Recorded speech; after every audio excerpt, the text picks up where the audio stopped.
Hello and welcome. It's great to have you here on Q&A Thursday. We've got some exciting stuff to talk to you about today, so I'm really looking forward to have this session with you. So welcome.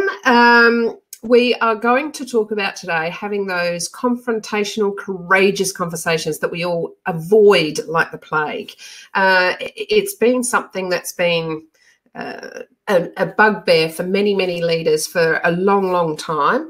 So what we're going to talk about is how we're going to have those conversations and what we need to do. So a bugbear for many leaders for a long.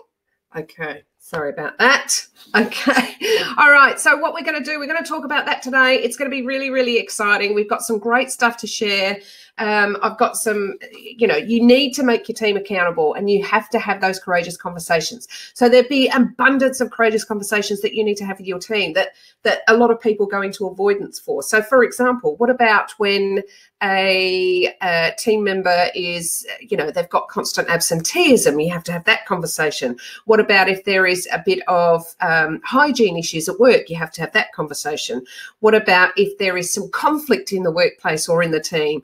Maybe there's poor performance, people aren't meeting their deadlines or not meeting the standard, or maybe it's even poor behaviour, so bad behaviours. So maybe there's a bit of undermining or a bit of rumours going around or all those sorts of things. Any of those sort of circumstances, we need to make sure that we have those courageous conversations, because we need to draw a line in the sand and we have to make sure that people are above that line, not below it.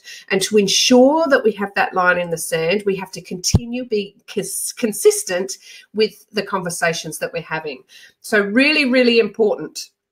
Okay, so I'm just going to make sure everyone can see and hear me. I'm writing a little message in here and hopefully you can all see and hear me, and that will be great. Okay, so we're going to keep going.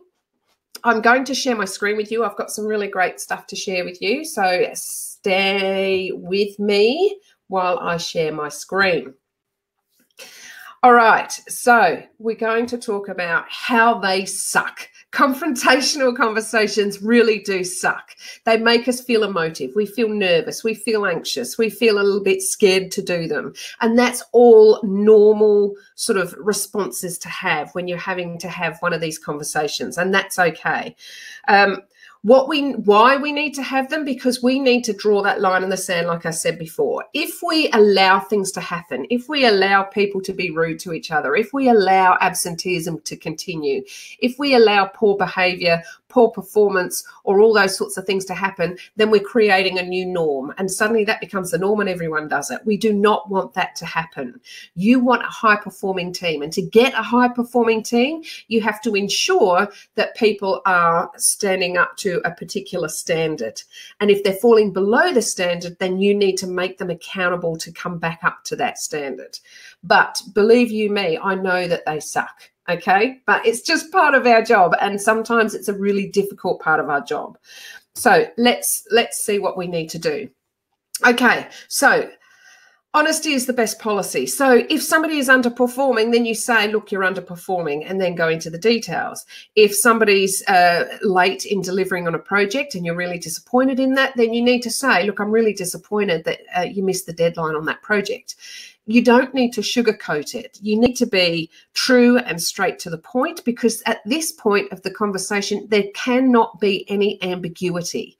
Okay, so we need to make sure that we are going to say the things that it is. When we're talking about honesty is the best policy, if it's poor behaviours, you don't want to say, oh, you're lazy or you're mouthy or you're, not very nice or people don't like you. That's just an opinion. What we're talking about is the actual statement, which is true. So you've been spreading some rumours that actually aren't true. So I'd really like to get to the source of where you've got your information.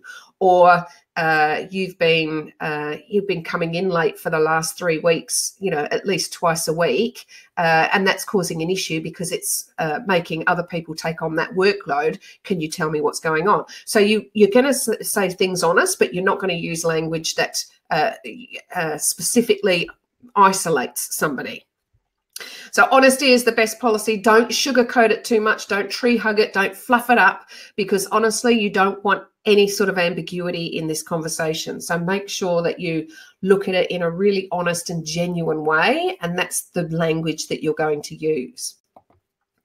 All right, so regardless of anything, you need to, whether you're setting up a formal meeting or an informal meeting, you must be totally prepared. So if this is a first case, if this has happened for the first time, it might just be sort of a coaching, sort of supporting conversation. Hey, Jan, you've been late a couple of times.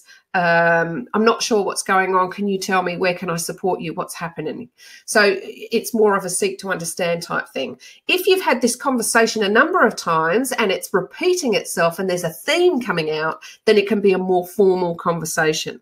But whatever it is, you need to prepare yourself. You can't just go in ad hoc, okay? So we need to make sure that all our messages that we're saying are not fluffy, everything's prepared, all those sorts of things. You've sat down, you thought about it, and I'll show you a bit later that we've got a tool that you can use. It's in the unlocking portal at the moment for those that are on the Team Leader Toolkit program. For those that aren't on the program, then you can contact us, ask@teamleadertoolkit.com, and we can send you the poor performance discussion planner and also the difficult discussion planner. So there's two different ones. One's specifically around poor performance.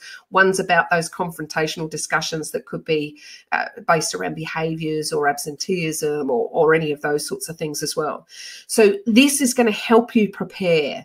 Now, I don't mean days and days of preparing. I mean sitting down and having a real good think about the language you're going to use, what you're going to say, where it's going to be. You need to make sure that you're present in the room, so there's no phones going off, there's no computers dinging and all that sort of stuff. So find a place that's fairly neutral that you can both have this conversation. Really, really important. So the next one, be assertive, not aggressive. So what do I mean by this? So we need to, we need to make sure that we're being assertive, but we don't raise the tone, pitch, and volume of our voice.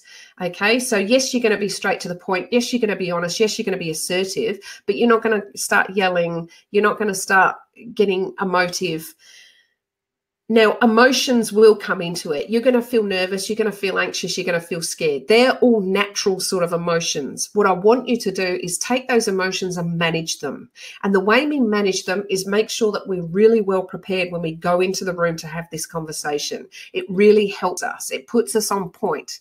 So remember, make sure you download those discussion planners. It really helps. So what you would do, if you get the discussion planner, you would stand probably half an hour before the meeting, stand there and start going through the discussion planner, or sit at your desk, go through the discussion planner. It'll put you on point of what you want to say, the message you want to get across, and do it in a way that's really, really conducive to them taking on the message really, really well.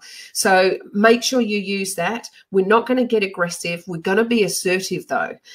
So this is where we need to make sure we have our conversation planner filled in. We have specific documentation to refer to. So if it's a breach in policy or a breach in procedures, you've got those documents there. All that sort of stuff is going to be really, really, really important. All right. You know what? Another thing is I've got some people to do if they're doing this for the first time, because it's really, really tough, believe you me, is role play it with somebody. So get a mentor, a peer, a friend, somebody that you trust, and say, look, I have to have this really confrontational conversation with Tom, Dick or Harry next week. And it's all about, poor performance or whatever it may be. I think I've put something together that I feels good. Can you role play it with me? You be Tom, Dick and Harry and I'll be me, and you tell me how you go. Because, getting that external advice and support as well is really going to be helpful for you. So even if you need to role play it with someone, it makes a big difference. So have a go at that. All right. The other thing is, in the rare case where somebody becomes really irrational or becomes aggressive or starts shouting or, really starts to get to the point where you're thinking, well, this isn't going to go anywhere. It's okay to say, you know what, I'm going to stop this now because I can see you're really passionate at the moment. I need to finish this conversation with you. So I'd like to reconvene this afternoon at 3 o'clock or tomorrow morning at 9 o'clock. So have a little time to have a think about what I'm saying, and we'll reconvene then and we'll continue the conversation. So you don't want to put yourself in a position where you feel like you're physically being threatened or even emotionally being threatened. So if somebody has come back and they're starting to get really quite aggressive, their volume, their tone, their pitch of their voice is increasing, all those sorts of things, and it's getting to the point where you're fearful for your physical well-being, then you need to stop it there and be okay with that. Stop it there and reconvene at another time. Don't do what I did early in the piece when I was a corporal in the military. So I had a confrontational conversation with a girl that was working for me. She had been quite rude to one of our clients, and I witnessed it. So I took her straight into my office. That immediately after it happened, I was very emotive. I was cross. I was a bit angry, and I did it totally the wrong way. She elevated her voice and got angry. I got angrier. We're both elevating our voices until, you know, we were screaming and shouting at each other until somebody knocked on the door and came in and said, "Are you two okay?" Totally unprofessional on my part, absolutely uncalled for. So don't do that, because then I had to go back an hour later or something, take her aside and say, "Look, I apologize. I shouldn't have done that. I shouldn't have raised my voice at you. Let's have a conversation about it that's, you know, going to be conducive to us, both of us having a win-win." So don't do what I did many years ago. It puts you in a really, really embarrassing situation and you lose credibility. So if something happens, give yourself that time out for it. For example, give yourself that time. And if something happens straight away, stop it and say, "Look, can we have a chat in half an hour? I'd like to have a chat about that instance." And then give yourself that half an hour to go through your discussion planner, prepare what you're going to say, calm down, try and manage the emotions that you're feeling, because you're not going to get rid of them. You're still going to feel nervous, overwhelmed, you know, all those sorts of things. But give yourself the time to prepare. Really, really important point. And if somebody is starting to elevate their voice, elevate their pitch and elevate their volume, do not go with them. You keep yourself at a really constant pace. And if it's at the point where you're feeling threatened or you're feeling that your physical well-being is at risk, then you need to reconvene. And don't be afraid to do that. That's okay. In fact, that's a really good choice to make.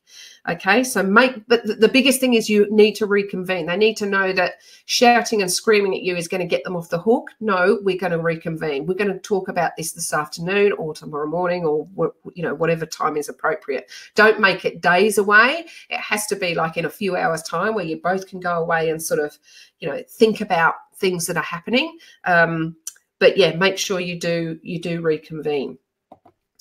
The other thing you want to do is you stay away from that emotion. So this is what I'm saying about, you know, making sure that we don't lose control of our own emotions.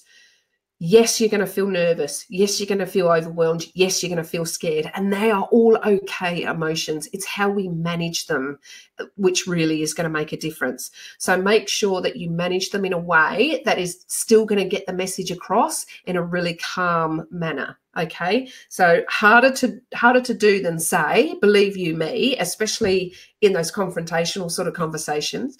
But if you feel yourself getting out of control, or if you feel your emotions are getting the best of you, then still you can use that option to reconvene. And you can say, look, you know, I don't think we're getting anywhere at the moment. I think it's a conversation that we need to continue. How about you come back at 3 o'clock this afternoon in 2 hours' time, and we will reconvene this conversation. It will give you a chance to sort of breathe in and out and take things easy, and give them a chance to think about their reactions as well. So you can't avoid those emotions. They're going to be there. It's just how you manage them is going to be really, really, really important. So sometimes what I've heard from some leaders is, you know, it's really hard to get the conversation started. How do I even begin? What do I say to them when I need to have this conversation? Because it might be a blind spot for them. They might not know what they're doing has got a really negative impact on the team or whatever it is. So these are some conversation starters, some just to get people in the room with you that you can use. So take a couple of them that are really good for you and then lock them away, and you can just spill them out whenever you need. So some of them are, I have something I'd like to discuss with you. I really think it'll help us work together more effectively. Can you come and see me at 3 o'clock this afternoon? Hey, listen, I'd like to talk about that particular project that we missed the deadline on, but first I want to get your point of view. So can you come and see me in the office? I need your help with just what happened. So do you have a few minutes to talk? So that would be something that would be something that you see straight away. I need your help with something. Can we talk about it this afternoon? Make sure you follow up with that person as well. Another one is, I think we have different perceptions about whatever the particular subject is. I'd like to hear your thinking on this. I'd like to talk about blah, blah. I think we have different ideas. And, so there's some conversation starters that you can use just to start this conversation up, to get somebody in the room with you. You've already prepared. You've got your discussion planner filled out. In your discussion planner, it even predicts what their reaction is going to be. And you as a leader pretty much know your team members, okay? You know the team members in a way that you will probably be able to predict a reaction of what they're going to have. So once you've predicted that reaction, you've got a counteraction, okay, which is really, really, really important. It helps you stay away from not being able to manage those emotions. All right, so I hope that has helped. Those confrontational and crucial conversations cannot be avoided. If you avoid them, you are creating a new norm. And we don't want to create a new norm in our team. We want to have everybody high performing, everybody getting on. All those sorts of things are really, really important. Conflict in the workplace is always going to happen, and some conflict can be really good because it challenges the status quo and it allows people to think outside the box. It's when conflict borders on its negative impact on others. That's when we need to put a stop on it, and we need to make sure that we have those conversations. If somebody is poor performing, if they're performing less of a standard that you need, and it's been going on for some time, and you've offered them support and coaching and a mentor and all sorts of stuff, and they're still underperforming, you need to have this conversation. You need to nip it in the bud and set the expectations of what that role is. So really, really important to have these. It's probably not the nicest part of our job, but it's the necessary part of our job.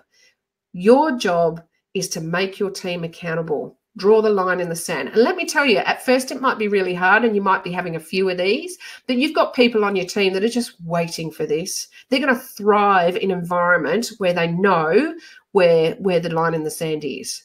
And they're going to be really happy that you're making people accountable that are those that are falling below it. So believe you me, it will make a difference. It's going to be tough. It's going to be hard. It's going to be overwhelming. You're going to feel nervous. You're going to feel fearful. All those sorts of things are normal, commonplace sort of emotional responses to have. It's how you manage them. And the best way to manage them is to make sure you prepare for that conversation. So without delay, if you're in the Unlocking portal, make sure you download those from the tool suite now. You've got the poor performance discussion planner and you've got the difficult discussion planner. So both of them are slightly different. So it'll help you prepare for those confrontational conversations that you need to have. If you're not in the Unlocking portal, if you're just joining us from YouTube or any other sort of location, that's okay. Contact us at ask@teamleadertoolkit.com. We will send them via email to you so that you can utilize those as well. There's no charge, there's no expectations. I just want to help you out. So if you've got some confrontational conversations coming up, you know you've got people on your team that are falling below the line that you've set, you need to stop avoiding them, get these discussion planners and get that conversation started. Okay, so I hope that helps. Thank you for joining me today. It's been great speaking to you. Watch out for next week. We've got a brilliant topic coming up, so don't miss it. Until then, I will catch you later. Have a brilliant rest of the day. Have a fantastic weekend coming up, and I'll see you next Thursday. Bye.